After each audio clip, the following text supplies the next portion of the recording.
안녕하세요. 타이거잉크입니다.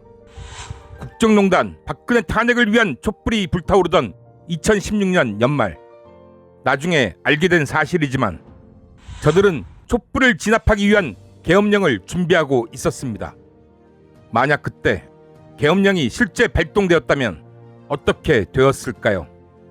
모르긴 몰라도 수많은 시민들이 목숨을 잃거나 다쳤을 것이고, 그 가족들은 평생을 고통 속에 살아가야 했을 것입니다. 한국의 민주주의는 박정희, 전두환 시대로 후퇴했을 것입니다. 다행히도 군대의 계엄령을 포기시킬 만큼 박근혜 탄핵 촛불은 거세게 불타올랐고, 민주주의는 지켜졌고 한 단계 더 도약했습니다. 작년 윤석열 검찰 쿠데타가 성공했다면 어떻게 되었을까요? 조국 장관을 넘어 여권 인사들은 줄줄이 검찰 수사를 받았을 것이고, 끝내 문재인 대통령마저 수사받게 되었을 것입니다. 올해 총선에서 미래통합당이 민주당을 누르고 다수당이 되었을 것이고, 그리고 전국은 문재인 대통령 수사와 탄핵 시도로 소용돌이 쳤을 것입니다.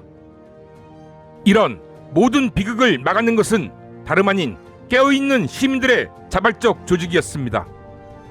촛불이란 이름으로 대변되는 자발적 시민의 조직은 단단하고 촘촘하게 SNS를 중심으로 스스로 연대하고 있었고, 이 힘을 바탕으로 흔들리는 민주당을 견인하며 거대 수구 언론과 팩트 전쟁을 펼쳤던 것입니다.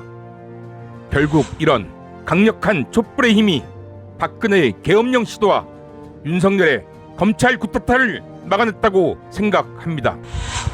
조국 장관이 9일, 1년 전 오늘 2019년 8월 9일 제66대 법무부 장관 후보로 지명됐던 사실을 상기시키며, 그 이후 검찰로부터 상상을 초월한 핍박을 당한 사실을 담담히 털어놓았습니다.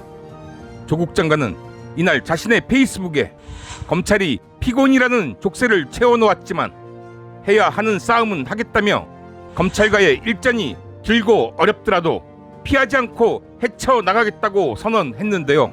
그는 대학 교수 시절부터 주장했고 민정수석 비서관이 되어 직접 관여하며 추진했던 법무검찰개혁과제를 장관이 되어 확고히 실현하고자 했지만 청사진만 그려놓고 10월 14일 자리에서 물러났다.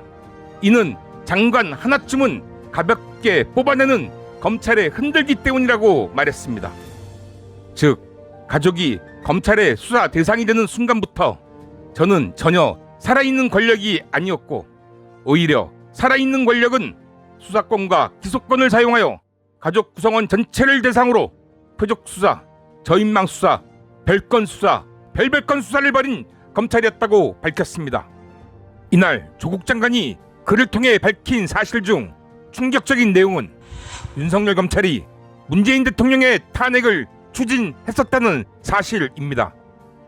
조국 장관은 정치적 민주화 이후 군부나 정보기관 등은 민주적 통제 안에 들어왔지만 검찰은 민주적 통제를 거부하고 살아있는 권력, 준정당처럼 움직였다고 지적했습니다.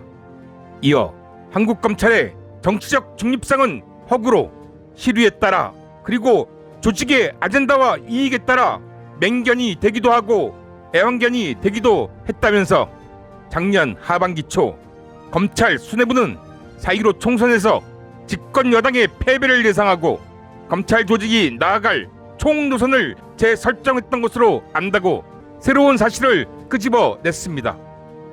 그러면서 문재인 대통령 성함을 15번이나 적어놓은 울산 사건 공소장도 그 산물로 집권 여당의 총선 패배 후 대통령 탄핵을 위한 밑자락을 깐 것이라 말했습니다.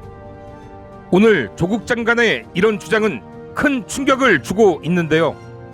조국 장관의 주장이 사실이라면 결국 채널A 이동기 기자와 한동훈 검사장이 유착한 것으로 의심받는 검언유착 총선 개입 사건도 결국은 작년 하반기 초 검찰 수뇌부에서 결정한 총노선에 따른 행위라고 보여지기 때문입니다.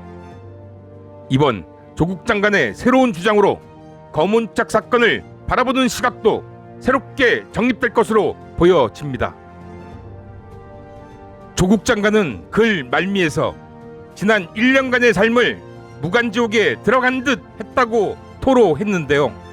그럼에도 이번 검찰의 야욕을 막아낸 직접적 계기가 된 것은 검찰개혁 법안을 작년 말 국회에서 통과시킨 것이라 말하며 결국 이 모든 것은 서초동을 가득 채운 촛불시민 덕분이라 말했습니다. 언론과 검찰이 한몸이 되어 총공세를 펼치고 있습니다. 우리가 방심한 사이 그들은 반격을 준비했던 것 같습니다. 이런 절대절명의 상황에서 조국 장관이 다시 돌아왔습니다. 그가 다시 앞장서겠다 선언했습니다. 무간지옥을 경험하고 돌아온 조국, 그런 그가 앞장서겠다 나서고 있는데 우리 촛불 시민들도 화답해야 하지 않을까 생각합니다. 강력한 촛불의 힘이 검찰 쿠데타를 막아내며 작년 1차 전쟁을 승리로 이끌었듯이 또다시 강력한 촛불의 힘으로 조국과 함께 2차 전쟁을 승리로 이끌어냅시다. 흔들리지 말고 우리의 힘으로 우리가 만든 민주주의를 지켜냅시다. 오늘 영상 여기까지고요. 끝까지 시청해 주셔서 감사합니다. 여러분들이 눌러주시는 좋아요, 구독 버튼은 항상 저에게 큰 힘이 됩니다. 감사합니다.